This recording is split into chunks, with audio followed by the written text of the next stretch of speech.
श्रद्धा सहित हो चिंतन, बने कर्म मुक्त चेतन। साधर्मी सब हमारे, बचपन हो या जवानी, मिल जाए एक रंग में, पहले मिले जो पानी। पापों का जब होता तब, पहले बनूं मैं कायल। जब धर्म की हो बेला, पहले हो हम उजागर। संपत्ति जब निकट हो, बन जाऊं मैं विनयी। विपदाएं आवे सम्मुख, छोड़ूं कभी न मैं भी। जब तन में उपजे व्याधि, या मन में होवे आदि, न चाहूं कुछ उपाधि, गुरुपद में हो समाधि।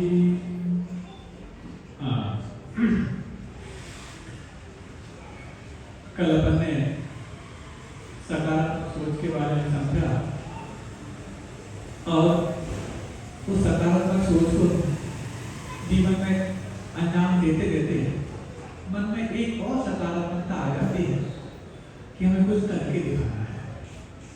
वो करके दिखाना छोटा मोटा नहीं है, मुझे अव्वल बन के दिखाना है। टू बिकम ए नंबर 1, इतना तो फिर भी ठीक है, लेकिन टू रिमेन द नंबर, मतलब मुझे नंबर 1 बनना है, ये तो बात समझ में आती है, लेकिन मुझे नंबर 1 बने रहना है, ये तो बातें मन में जो होती है। आज अपन इन सब के बारे में एनालाइज करेंगे। हर व्यक्ति को, चाहे वो दुकानदार हो, बिजनेसमैन हो, जॉब होल्डर हो, गृहस्थी में हो, पढ़ाई करने वाला स्टूडेंट हो, हर व्यक्ति के मन में वाली बात होती है। होती कि नहीं होती?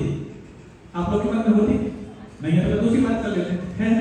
महाराज है तो, लेकिन सबके सामने कैसे बोल रहे हैं, और सबके सामने यदि पता लग जाएगा तो हम नंबर 1 नहीं बन जाएंगे। दुनिया में हर व्यक्ति नंबर 1 नहीं बन सकता, हाँ, लेकिन हर कोई ऐसा नहीं है जो नंबर 1 नहीं बन सकता। तो अब क्या है नंबर 1? अच्छा ये बताओ, अब नंबर 1 की बात ऐसी आती है तो कंपटीशन तो हो ही जाता है, होता नहीं कंपटीशन। और जिस वस्तु से आप ईर्ष्या करते हैं, क्या उस वस्तु को आप पाना चाहते हैं? मान लो मेरे लिए इस कागज से ईर्ष्या हो जाए तो ये कागज मेरे पास रहेगा नहीं ना? सुनते हो आप? यहाँ कोई पंचायत लगी है, बता दो है भाई? हाँ, शाम के समय बहुत आपको नामबंदी करनी पड़ती है, करना पड़ता है, सुबह में दिक्कत नहीं होती, कोई बात नहीं। तो जिस वस्तु से आपको ईर्ष्या होती है, क्या आप उसको पाना चाहेंगे? सब एक मत हो इस बारे में, नहीं ना? कि हाँ महाराज जी उसको पाना नहीं चाहते, इस बारे में एक मत है, इसलिए बोला है हाँ। अच्छा, अब जिस चीज से आप कॉम्पीट कर रहे हो, जिस व्यक्ति से आप कॉम्पिटिशन कर रहे हैं, उससे आपको ईर्ष्या होती कि नहीं होती?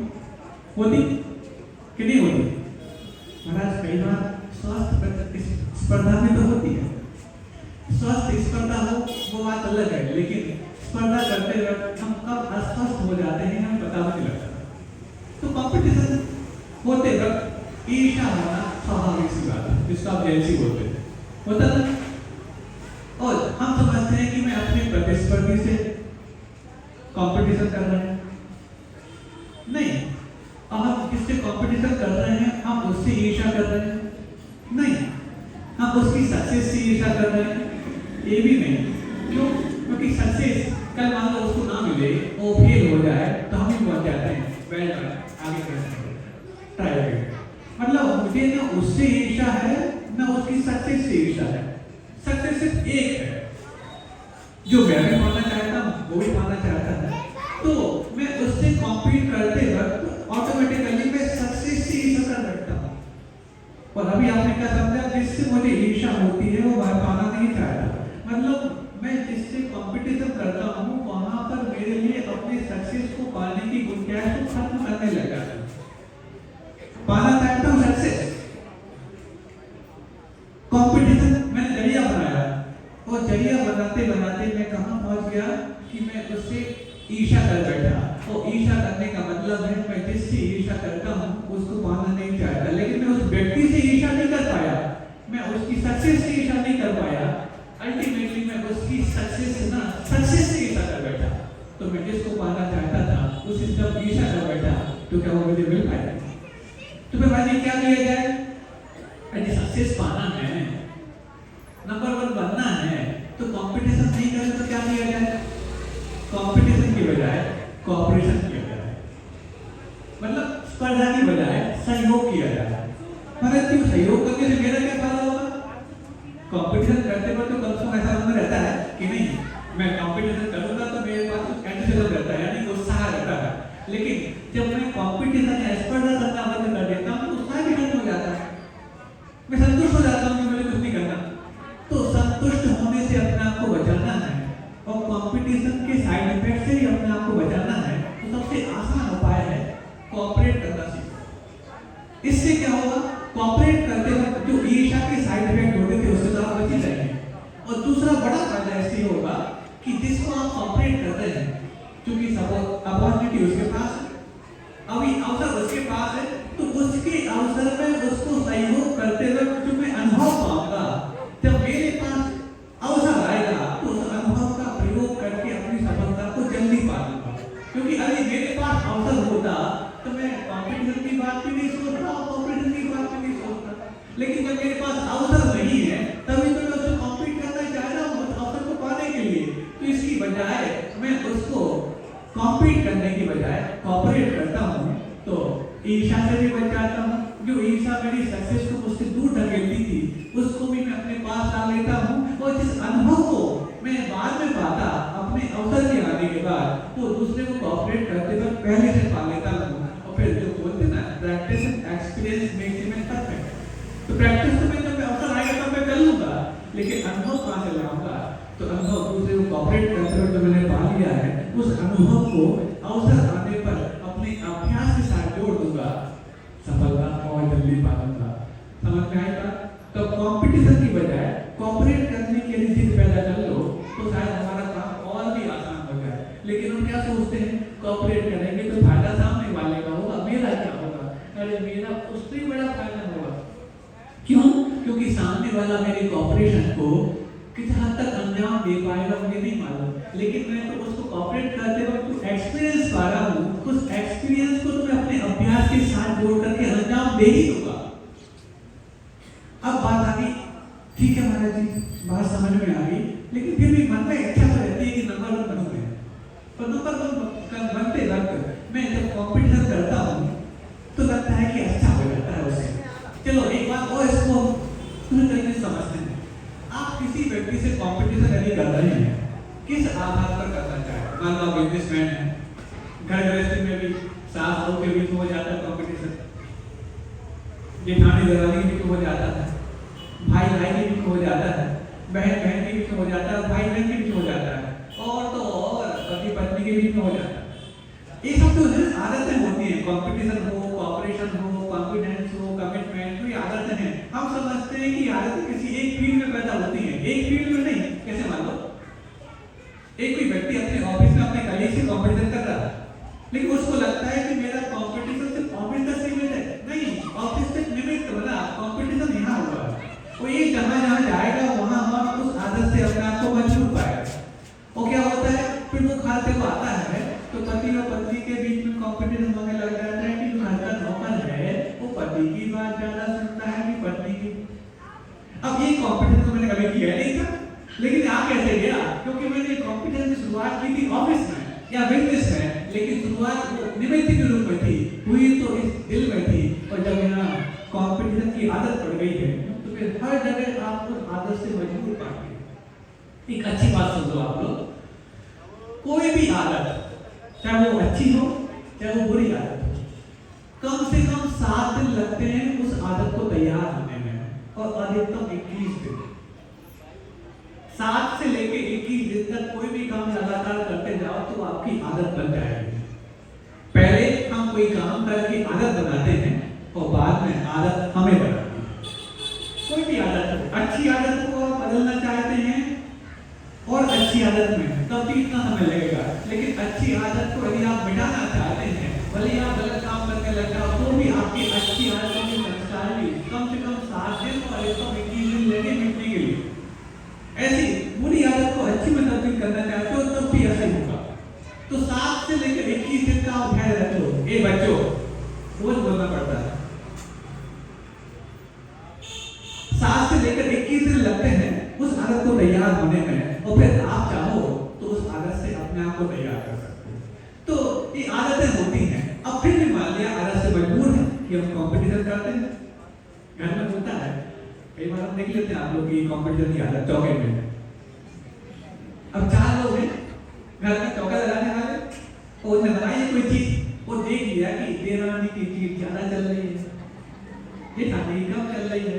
अभी उसको नहीं दिखता उसको कि ये चीज इस मौसम के अनुकूल है नहीं है, उनके स्वास्थ्य के अनुकूल है नहीं है, लेकिन नहीं ये हमने बनाई तो ज्यादा चलनी चाहिए, उनने बनाई तो उनकी कम चल जाए तो कोई बात नहीं। खड़े हुए थे प्रदान करने के सब साथ में है, लेकिन जब वहां पर कंपटीशन चालू हुआ, क्या हो गया चालू? क्योंकि हम इस प्रकार के कंपटीशन अन्य समय में भी करते रहते हैं, और वो संस्कार जो हमारा उस समय भी लागू हो जाता है जिस समय हम नहीं करना चाहते। फिर भी मान लिया कंपटीशन आप करना चाहते हैं, किस बलबूते पर आप कंपटीशन में अपने आप को अव्वल ला पाएंगे, इसको एनालाइज करते हैं। एक एग्जांपल लेते हैं। 2 व्यक्ति हैं, दोनों एक सेम प्रोडक्ट एक किसी मार्केट में लॉन्च करते हैं। सुंदर बिजनेसमैन हो भी समझ लो, जो स्टूडेंट हो भी समझ लो, और आपको तो समझदार नहीं समझ नहीं है, आपको तो पक्की बात है। 2 व्यक्ति हैं, उन्होंने एक सेम प्रोडक्ट एक किसी मार्केट में लॉन्च किया, मतलब एक कोई वस्तु एक मार्केट में उन्होंने उतारी, सेम उन्होंने प्रॉफिट रखा, सेम प्राइस रखी, और सिमिलरिटी मान लो तो दोनों एक ही जगह के दोनों बंदे हैं, और सिमिलरिटी मान लो दोनों एक ही पेरेंट्स के दोनों बच्चे हैं, और सिमिलरिटी मान लो दोनों ट्विंस हैं, मतलब किसी प्रकार से कोई प्लेनेटरी इफेक्ट भी ना पड़े, मतलब कोई ज्योतिष का कोई ज्यादा अंतर भी ना आए, एक तो मिनट के दोनों के जीवन का जन्म का अंतर है ना। ये सब कुछ समान होते हुए भी क्या दोनों का टर्नओवर सेम होगा? बताओ क्यों? जब सब कुछ सिमिलर है, दोनों ट्विंस हैं, दोनों ने सेम प्रोडक्ट मार्केट में लॉन्च किया है, सेम प्राइस रखी है, सेम कस्टमर है, सब कुछ सेम है, उसके बाद टर्नओवर सेम क्यों नहीं?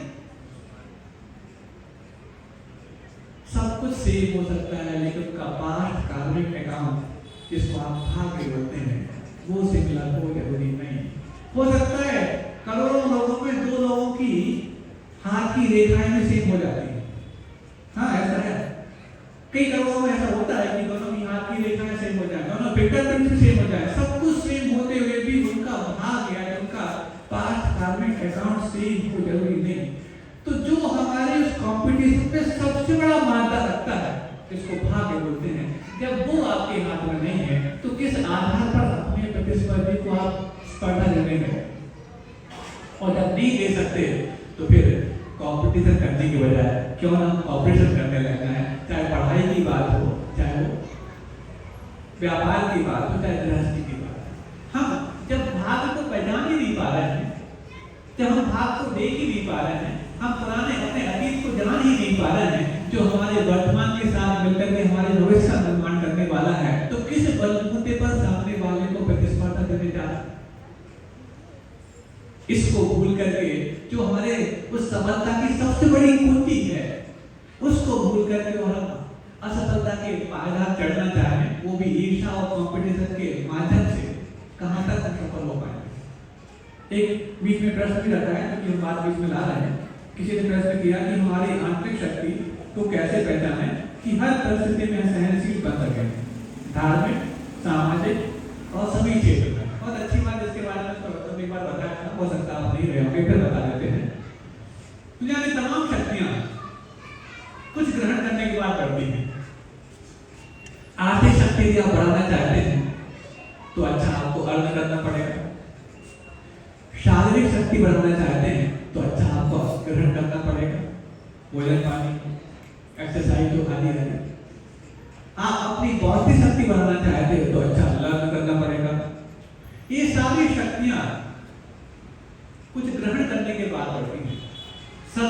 बढ़ती हैं, लेकिन एक शक्ति है जो ग्रहण के द्वारा नहीं, त्याग के द्वारा बढ़ती है, जो सद्भाव के द्वारा नहीं, अभाव के द्वारा बढ़ती है, जिसका नाम है सहन शक्ति। और सहन शक्ति जिसके पास होती है, उसके पास बाकी सारी शक्ति संपन्न उसके चरणों में गिरने के लिए मजबूर है। अपने गुरु जी के पास क्या है? क्या आर्थिक शक्ति है? सब छोड़ करके आए। शारीरिक शक्ति, अरे शारीरिक शक्ति तो हमने अपने शरीर को इतना कृष कर दिया, इतना कृष कर दिया। आत्म शक्ति तो बहुत है, लेकिन शारीरिक शक्ति बहुत कम कर दी उन्होंने, जानबूझ से कम की, क्योंकि शरीर को भाड़ा नहीं देना है, आत्मा को भाड़ा देना है। हो लगता है बौद्धिक शक्ति के रूप में भी आज के बच्चे बहुत हाई लेवल वाले होते हैं, लेकिन सारे शक्ति संपन्न उनके चरणों में जाकर के नमस्ते करके खड़े हो जाते हैं। पर आप बताओ मुझे क्या करना है? वो कहते हैं मेरे पास क्या है? अपन क्या बोलते हैं? जो आपके पास है वो हमारे पास तिल भर भी नहीं, और जो हम जोड़ करके बैठे वो आपके पास तिल भर भी नहीं।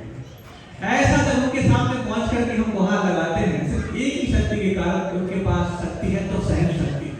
जिस सहन शक्ति को हमारे पास नहीं होने के कारण हम उनके पास सारे डिसीजन लेने के लिए मजबूर हैं। तो सहन शक्ति भी आपको बढ़ानी है, चाहे धार्मिक क्षेत्र हो, चाहे सामाजिक क्षेत्र हो, तो आपके पास जो है उसको और कम करना सीख जाए। अभी आपके पास जितनी सुविधा है, सुविधा को और कम करना सीख जाओ। आपके पास जितनी भी और फैसिलिटीज हैं, उनको और अपने दूर करना सीख जाओ। आपकी सहन शक्ति इसी चीज से बढ़ सकती है। अभी आप चाहते क्या हो? मेरी सहन शक्ति किसी और चीज को लाने से बढ़ जाए, नहीं बढ़ेगी। अभी जितने आपको ताने मिल रहे हैं, इससे भी ज्यादा ताने मुझे मिले हैं, तो मेरे पास क्या व्यापक होंगे, इस चीज को समझने में लगता है। कल्पना में एक ऐसी मुठभेड़ पैदा करो जिस कल्पना को मैं अपने जीवन में अंजाम देने जाऊंगा साक्षात के रूप में, तो वो अनुभव मेरे काम आए। अभी तो आपको कष्ट नहीं है, यदि वो प्रश्न करने वाले यहाँ बैठे हो सुन लें। अभी तो कोई कष्ट नहीं ना, अभी तो आप तो सुन रहे हैं। अब एक कल्पना करो कि मेरे पास उस प्रकार की परिस्थिति तो पहले बनी थी और मैं सहन शक्ति का जवाब दे दिया था। यदि ऐसी परिस्थिति मेरे पास फिर से आएगी, तो मेरे पास क्या सामर्थ्य होगी, मेरे पास क्या हथियार होंगे, क्या औजार होंगे। यदि पर्याप्त तो कोई बात नहीं, और नहीं है तो फिर आप उस हथियार को कैसे बढ़ा सकते हैं? होता क्या है, हम अक्सर कुआं तब खोदते हैं जब आग लग जाती है। दुनिया में कभी भी युद्ध का अभ्यास युद्ध के समय नहीं होता, युद्ध के पहले होता है। और हम चाहते हैं कि हमारे सामर्थ्य तब बढ़े जब हमारे सामर्थ्य की परीक्षा हो जाए। नहीं बढ़ सकती। अभी आपके पास सामर्थ्य की परीक्षा नहीं हो रही ना, अभी कोई कठिनाइयां नहीं है ना, अभी यदि अनुकूलता है तो अनुकूलता के समय आप अपनी सामर्थ्य का परीक्षण करो कि मेरे पास यदि ऐसी परिस्थिति आएगी तो मेरे पास क्या सामर्थ्य होगी, क्या साधन होंगे। उन साधनों का यदि मेरे पास पर्याप्त रख ही रहा है तो कोई बात नहीं है तो उन साधनों को बढ़ाने का प्रयास अभी प्रारंभ कर दो, क्योंकि युद्ध के समय युद्ध का अभ्यास नहीं होता, युद्ध के पहले। एक चीज हो गई। दूसरा एक प्रश्न और है कि समय के अनुसार संस्कृति बदलती है या संस्कृति के अनुसार समय बदलता है? सम्मान समय का होता है या व्यक्ति का? हमें लगता है कि प्रश्न तो आप इसका उत्तर स्वयं समझ लेंगे, फिर भी यदि नहीं है तो बताने का प्रयास कर रहे हैं कि समय के अनुसार संस्कृति बदलती है या संस्कृति के अनुसार समय बदलता है। समय का प्रतिबल बदलता है। सो अनंत समय तत्काल सूत्र का सूत्र है कि काल धर्म की अनंत पर्याय निकल गए। समय हमेशा बदल रहा है, लेकिन समय के अनुसार संस्कृति बदलती है कि नहीं? अब आप इस समय की बात जो कह रहे हैं वो समय दूसरा है, जो हमने बताया वो दूसरा है। समय मतलब देश काल परिस्थिति, इसके अनुसार हमारी संस्कृति बदल रही होती है अथवा संस्कृति बदल जाती है तो समय बदल जाता है। समय तो हमने बताया प्रतिबल बदलता रहता है। अब संस्कृति और सभ्यता का आप परिचय समझिए, इन दोनों में क्या अंतर है? सभ्यता और सभ्य दिखना हर व्यक्ति को आता है। सुनो, सभ्य दिखना हर व्यक्ति को आता है। जब भी आप घर से निकलते हैं जेंटलमैन बन के निकलते हैं। आपने कोई संकल्प नहीं लिया और घर से निकल के कमी करके निकलेंगे, मेकअप करके निकलेंगे, अच्छे कपड़े पहन के निकलेंगे, टाई लगा के निकलेंगे। संकल्प लिया आपने। ये संकल्प, ये नियम आप बिना नियम लिए कोई महाराज के पास जाए अगर निभाते हो, और बाकी कोई नियम महाराज दे भी दे तो दोस्तों की हमें बाद में देख लेंगे, अभी का जल्दी पड़े, इसलिए हम नियम के नहीं पढ़ते नहीं। तो ये संकल्प आपका है, लेकिन सभ्यता हर व्यक्ति के अंदर उस सम्मान पाने की इच्छा रखती है। वो सम्मान पाने की इच्छा में हर व्यक्ति सब होके निकलता है। लेकिन सभ्यता दूसरों के बीच में बताई हुई हमारी हरकत है। हरकत नहीं, गंदा शब्द हो गया, हमारी प्रस्तुति है। सभ्यता दूसरों के सामने बनाई गई हमारी प्रस्तुति है और संस्कार अकेले में बनाई गई हमारी स्तुति। किसी के व्यक्ति के संस्कार यदि आपको जानने हैं, असलियत जाननी है, तो अकेले में कैसा व्यवहार करता है उसमें आप समझ सकते हैं। नहीं तो शब्द जितना था व्यक्ति को आता है, तो सभ्यता बदल जाया करती है, जिसको आप फैशन बोल सकते हैं। सुनते हैं रेडीमेड के व्यापारी यहाँ पर ज्यादा है, कपड़े वालों की हर हफ्ते में बदल जाती है। आज जो माल लेकर आए कलकत्ता से, अगले हफ्ते को नया जगह होगा, है कि नहीं बताओ? अरे रेडीमेड वाले यहाँ बैठे हैं, सभी तो बैठे हैं, और हर हफ्ते चेंज होती है। तो ये जो आपकी फैशन चेंज हो रही है, आपके सभ्यता को चेंज करने की परिचय दे रहे हैं, लेकिन संस्कृति वो होती है जो आपके अंदर भीतर छुपी हुई चीज को बदलने के लिए कारण बन जाती है। वो सब बदलने में काफी समय लगता है और सभ्यता बदलने में पल भी नहीं लगता। आज आप ऐसे बाल काटने में सब देखते थे, कल आप हो सकता है ऐसे बाल डालने में सब देखने लग रहे हैं। अब आप जिसको फॉलो कर रहे हैं, आपका रोल मॉडल क्या है? आप समझ लीजिए, आपका रोल मॉडल क्या है? आपने विराट कोहली की बात फॉलो कर ली, आपने किसी और क्रिकेटर के बात फॉलो कर ली, मतलब आप रोल मॉडल और मॉडल के बीच में फर्क नहीं जानते। रोल मॉडल वो होता है जैसे रोल हम प्ले करना चाहते हैं।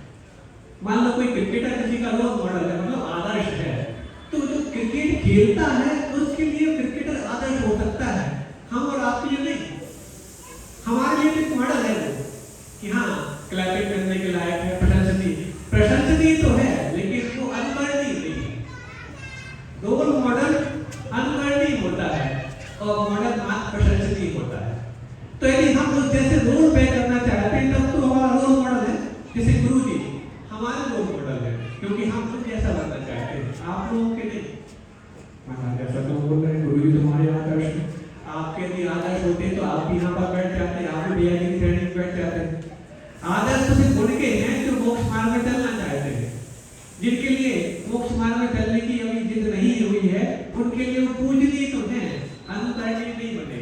पूजनीय को अनुकरणीय बनाने के लिए आपको थोड़ा सा ऊपर उठना पड़ता है, अपने आदर्शों में भी और अपने आचरण में भी।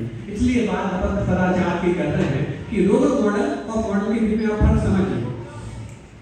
तो संस्कृति समय के हिसाब से नहीं बदलती, समय बदलता रहता है। संस्कृति को बदलने के लिए कई सभ्यताओं के बदलने की प्रतीक्षा होती है। और फिर दूसरी बात पूछी उसने कि सम्मान समय का होता है व्यक्ति का, मतलब समय एक हो गया काल द्रव्य और व्यक्ति हो गया जीव द्रव्य। अभी दोनों तरफ ही अलग अलग है, दोनों में तुलना की बात नहीं। फिर भी यदि आप समझना चाहते हैं, ना व्यक्ति का सम्मान होता, ना समय का सम्मान होता, व्यक्तित्व का सम्मान होता है। व्यक्तित्व यदि किसी को खा गया तो वो सम्मान नहीं हो जाएगा, और नहीं खा गया तो चाहे काल कितना भी अच्छा चले, व्यक्ति कितना भी समय देखे, उसका सम्मान नहीं होता है। और प्रश्न किया किसी ने?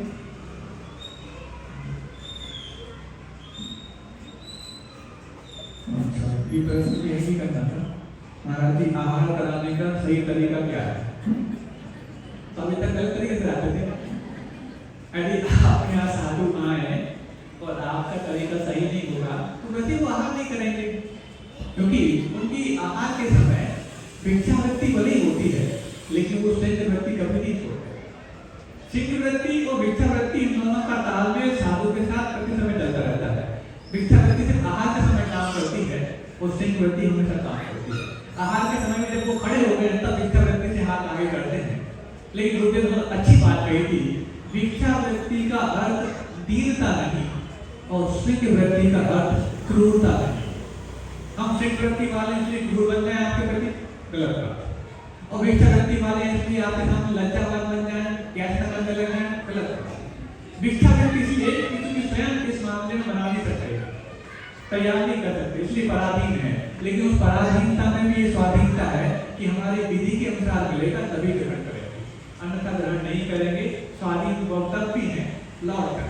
तो ये आपका तरीका गलत है तो शायद स्वीकार करेंगे नहीं। अब रही बात छोटे छोटे तरीकों की, तो वो तरीका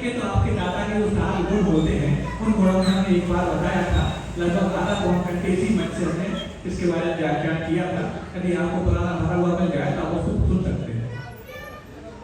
आप लोग थोड़ा सा ये ध्यान रखें, ये बच्चों के माता पिता जो भी हैं कल से व्यवस्थित उनको करें। डिस्टर्बेंस काफी होता है क्योंकि यहाँ पर तो हम वाचन नहीं कर रहे हैं, आपकी बात को सुन करके सोच करके उपदेश दे रहे हैं। डिस्टर्बेंस यदि होगा तो फिर हम कल से सोचेंगे। 3 दिन लगातार हो गए इस बात का, आप समझिए। हाँ, तो एक प्रश्न और आया था जो शायद वो प्रश्न करने वाले ऊपर रख गए थे। वो प्रश्न तो कल लग गए थे, अब जब यहाँ से वापस पहुंचे तो हमें देखने को मिला, प्रश्न कल पढ़ लिया था, जहाँ तक हल्का सा याद आ रहा है कि हमारा जब जनरेशन गैप होता है, समझते, जब जनरेशन गैप होता है, हमारी बात को नहीं समझते या उनकी बात हम नहीं समझ पाते तो कैसे साथ में बैठे हैं। जहाँ तक यही प्रश्न था, कुछ और रहा हो तो फिर आप दोबारा कर सकते हो, बच्चे में मिल नहीं पाई आज, कहीं आगे पीछे हो गए। अब ये जनरेशन गैप तो होता है, बच्चों का बड़ों से अपेक्षा रहती है और बड़ों की बच्चों से अपेक्षा रहती है। बच्चे बोलते हैं बड़े वासल नहीं देते और बड़े बोलते हैं बच्चे प्रेम नहीं करते। ये मुठभेड़ चलती रहती है और ये मुठभेड़ शायद हमारे व्यवहारिक जीवन में हर घर में लागू होती है। और जब ये लागू होती है तो इसके समाधान क्या है, सुनिए। जिस चीज को हम रिएक्ट नहीं कर सकते, पहले उसको एक्सेप्ट करने की आदत डालें। फिर से बोले, जिसको हम नकार नहीं सकते उसको स्वीकार करने की आदत डालें। होता क्या है, बड़ों ने कुछ कहा छोटों को, बेटा ऐसा करो, पहली बार में सुन लिया, बेटा ऐसा करना चाहिए, दूसरी बार में कर लिया, ऐसा ही करना चाहिए। अब वो छोटा सोचता है ये तो कहने के आदी हो गए, इनका काम है कहना और हमारा काम है सुनना। वो कहने में मशगूल हैं और हम सुनने में मशगूल हैं, काम नहीं करेंगे, हड़ताल। होता है कि नहीं होता? और ऐसे ही फिर जनरेशन गैप बन जाता है। अब बच्चे सोचते मेरे पास नए आइडियाज हैं, मेरी आइडियोलॉजी पर हटके काम कर रही है, ये हो गया घटिया ये उसी पैटर्न से बिजनेस लाने की कोशिश करते हैं कि नहीं काम तो होता ही होगा, इतने में हमारा स्टॉक ना बचे। होता है, पुराने लोग क्या सोचते हैं, झाड़ फूस के पूरा बिक जाए तब तो उतना माल खरीदो, और बच्चे क्या सोचते हैं कुछ स्टॉक बनाओ, जितना ज्यादा होगा उतना कम होगा। कई बार उल्टा भी हो जाता है, बच्चे सोचते हैं कि जितना बिके उतने ही बनाओ, और बड़े सोचते हैं क्या स्टॉक रखो, क्यों कि बड़ा ढेर ग्राहक को खाए और छोटा ढेर दुकानदार को खाए, नीति होती है। जितना आपके पास स्टॉक होगा उतना वो ग्राहक के लिए लग जाएगा, और जितना कम स्टॉक होगा वो आपको ही खा जाएगा, उतना भी बिकने वाला नहीं है। ऐसे एक बात है, उदाहरण में याद आ गया, सुनो। एक बच्चा गया घर से बाहर पढ़ने, MBA करने गया, वो कहाँ गया, अब्रॉड। समझ में आता है अब्रॉड मतलब क्या होता है? जैसे नॉर्मल, एबनॉर्मल, ऐसे रोड, एब्रोड, मतलब जो सड़क नहीं, सड़क पे नहीं है, मार्ग पे नहीं, उसी का नाम एब्रॉड। एब्रॉड का मतलब एब्सेंस, जो नॉर्मल नहीं हो एब्नॉर्मल, जो रोड पे नहीं हो एब्रॉड, मतलब जो मार्ग पे नहीं है, लाइन पे नहीं, उसी का नाम एब्रॉड है। तो आपने बच्चों को कहाँ भेजना चाहते हैं, अब्रॉड। हाँ सुनो, अब वो गया और बेचारा वो जो बच्चा था एक किसी हलवाई का बच्चा था, बेचारा जो हलवाई है दिन रात मेहनत करके पैसा इकट्ठा करके अपने बच्चे को कहाँ भेजा, अब्रॉड भेजा, पढ़ के आएगा MBA करने के लिए।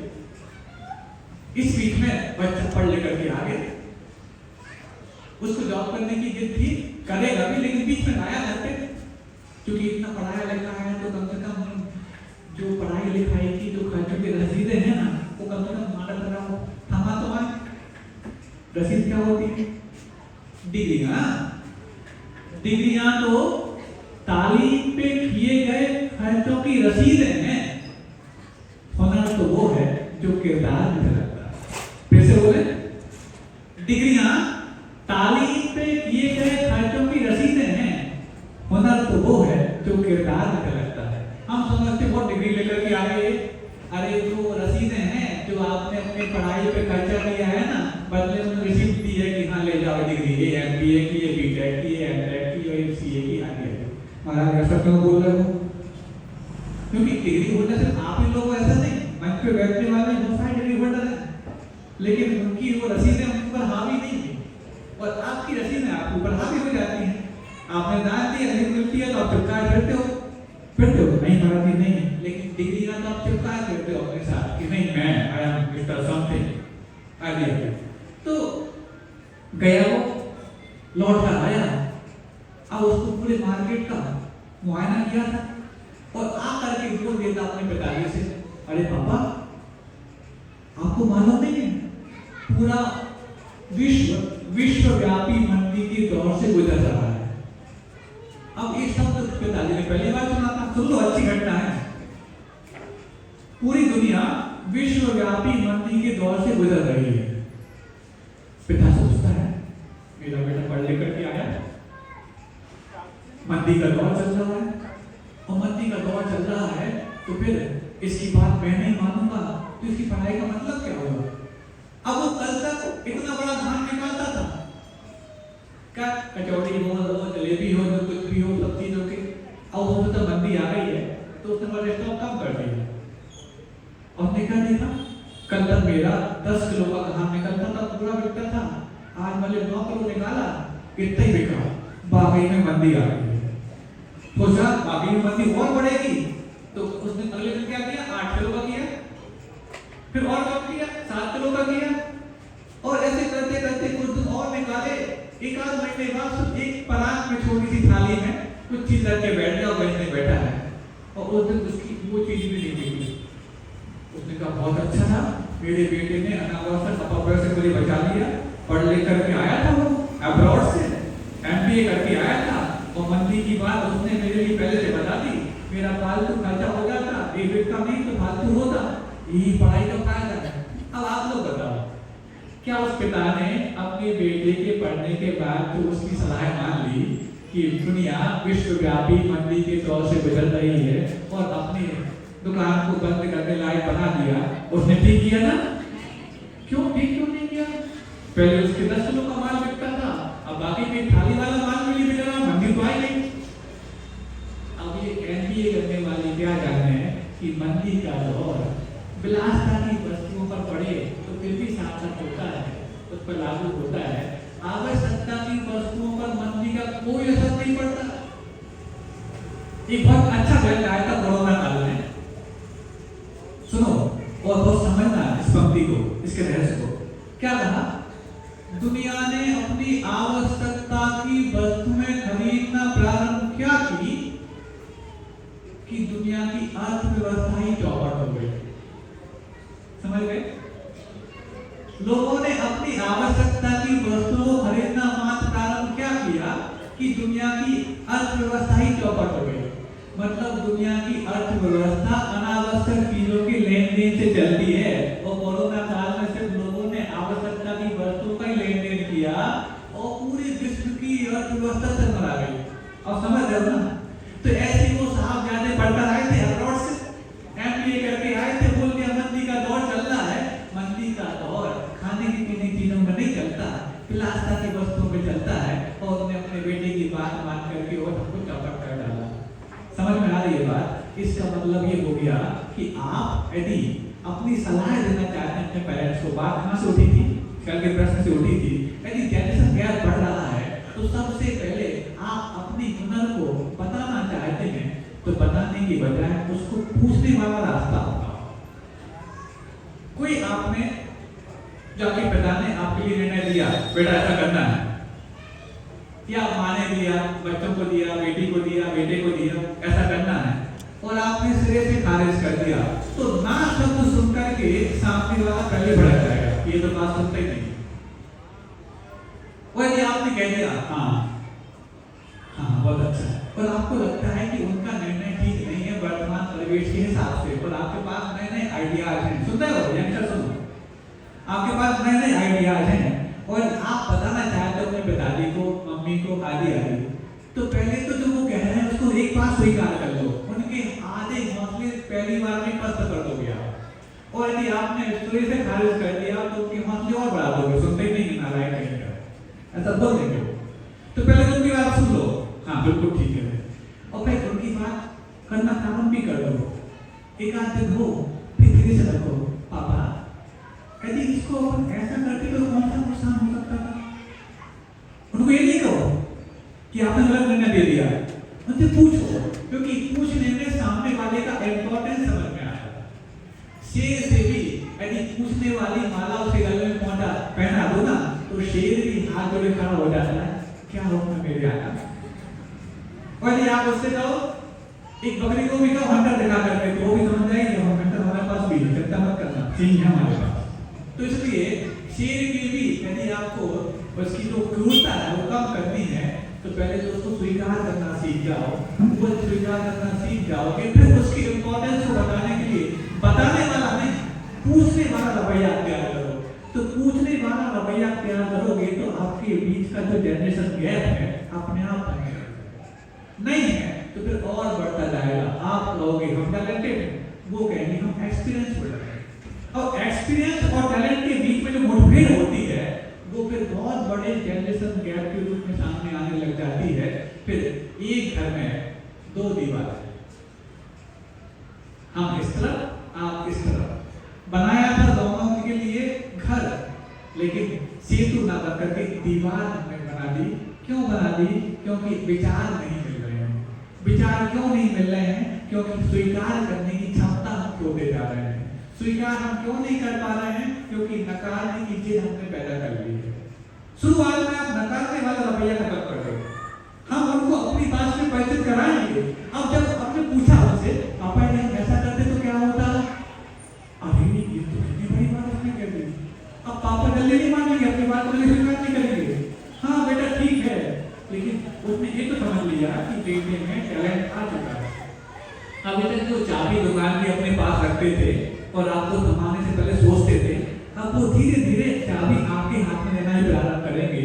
और जब उनको विश्वास हो जाएगा कि बेटा मेरा काबिल हो गया है, तो पूरी की पूरी चाबी सौंप करके और गुड्डे के पास जाकर के बोलेंगे छुल्लक दीक्षा दे दो। नहीं महाराज नहीं दे पाएंगे, ऐसे वो नहीं है पापा। अरे तो एक बार ऐसा करके देखो तो सही, नहीं ले पाए तो कोई बात नहीं, छुल्लक जी को हार कराएंगे, मुनि महाराज को हार कराएंगे और बन गई बात। छुल्लक से बन जाएंगे, कौन सी बड़ी बात है। अब तो बात खुल गया है ना। पहले ग्रस्त लोग बोलते थे, बोले आचार्य दीक्षा नहीं देते, अब क्या कर रहे? तो हम आगे बढ़ते नहीं, ना प्रतिमा लेते ना आगे बढ़ते, क्योंकि मुनि तो बनते ही नहीं, दीक्षा तो मिलते ही नहीं है। लेकिन अब गुरुदेव ने अपने जीवन के उस दौर में, जब उनका स्वर्णिम दौर चल रहा है, गृहस्थों के लिए उपहार के रूप में दीक्षा देना प्रारंभ करती हैं। अब आप एक बहाना नहीं ना सकते कि गुरुदेव हमारे दीक्षा नहीं देते। गुरुदेव अब हर व्यक्ति को दीक्षा देते हैं, चाहे वो गृहस्थ हो चाहे वो बाल कर्मचारी हो। बस आपके अंदर बहानों की जो शुरुआत हुई थी उसको विराम मिल जाए तो we can make excuses and we can make progress, but we can't make both। या तो हम बहाना बना सकते हैं या प्रगति कर सकते हैं, दोनों एक साथ नहीं कर सकते। तो बात समझ में आई? यदि आपके बीच में जनरेशन गैप बढ़ रहा है तो सबसे आसान तरीका है आप स्वीकारोक्ति बढ़ाइए, आप एक्सेप्टेंस बढ़ाइए, आप एक्सपेक्टेशन मत बढ़ाइए। Our past is experience, present is experiment, and future is expectations. So use our experience in our experiment and achieve your expectation. इस तरीके से यदि आप चलोगे तो बीच का गैप भी खत्म हो जाएगा और आप भी अपने माता पिता के अथवा माता पिता के बच्चे उनके बच्चों के आराम से बढ़ते चले जाएंगे और कहीं की दिक्कत आने वाली नहीं है। अब देखो अंतिम बात है, बराबर का समय हो रहा है आपका, प्रश्न तो हो गए तीनों। अब देखो आपसे पूछा जाए कि आपकी आइडेंटिटी क्या है, आपका परिचय क्या है। किसी ने प्रश्न किया हु आर यू, तो क्या बोलते हैं? माय नेम इज फलाना, my degree, my occupation, my ये है, तमाम तरह की चीजें। प्रश्न क्या पूछा था? हु आर यू, और उत्तर क्या दिया? My name is. क्या ये इसका प्रॉपर उत्तर है? यू का उत्तर आई में होना चाहिए, यू का उत्तर आई में होना चाहिए। आपने क्या में दिया? माय में। क्या आपका आंसर प्रॉपर है? Who are you. यदि वो बोलते व्हाट्स योर नेम, तो योर का उत्तर तो माय में होता है, लेकिन यू का उत्तर कभी माय में नहीं आई में होना चाहिए। लेकिन हमने उत्तर क्या दिए? माय नेम इज फला फला, माय डिग्री, माय प्रोफेशन, और मेरा जो जॉब है तो उस कंट्री का नाम। मैंने अपनी उस परिचय के साथ कितना लंबी लाइन कटी। अब सोचो, इसमें लास्ट में जो आपने इस कंपनी का कंट्री का नाम जोड़ा है, उस कंट्री के नाम को आपने परिचय से अलग करके देखो, क्या आपकी एग्जिस्टेंस में भी अंतर आएगा? आप छोटे हो जाएंगे। फिर उस कंपनी का नाम जो आपने परिचय के साथ जोड़ा है, उसको अलग करके देखो, आपका वजन हल्का हो जाएगा। फिर आपका जो प्रोफेशन है, आपका जो व्यवसाय है, उसको अलग करके देखो, आप थोड़े छोटे हो गए। फिर आपका जो नाम है या आपकी डिग्री है, उसको अलग करके देखो, फिर आपको नाम को अलग करके देखो। मतलब आपका एक पूरे की पूरी जो आइडेंटिटी थी, उसमें आप ओरिजिनल क्या थे? क्या आपका नाम क्या एक ही है जो आपकी सही आइडेंटिटी बताता हो? आपके नाम जैसे दुनिया में दूसरे कोई नहीं है क्या? है। क्या आपकी डिग्री जो आपने होल्ड की है, उस डिग्री पर दूसरे नहीं है क्या? है। आपके बिजनेस वाले हैं, हर वाले हैं, लेकिन मेरा सही परिचय तो वो हो जो मेरी यूनिक आइडेंटिटी बताता हो। लेकिन मैंने कोई भी अपनी यूनिक आइडेंटिटी नहीं बताई और पूछा था यू में उत्तर दिया, हमने माय में उत्तर देना था आय, ये बोला क्या? माय। अब यहाँ पर आपकी ओरिजिनल आइडेंटिटी नहीं है। अब सोचो, इस विषय को अपन कल और लेंगे, यदि याद आ जाता है आप याद कर लेना भारत की हमारी सबकी ओरिजिनल आइडेंटिटी क्या है, हमारा असली परिचय क्या है, इस बारे में कल आप बोल रहे थे। आगे इस चर्चा को आगे बढ़ाएं और जिन लोगों को इस चर्चा के बारे में बहुत अच्छी बातें सुनना है, वो 6:10 पर यहाँ आए, नहीं है तो उधर बात छूट जाएगी। बहुत ही समाधि परिणाम शुद्धि स्वात्मोपलब्धि शिव सिद्धि चिंता वस्तु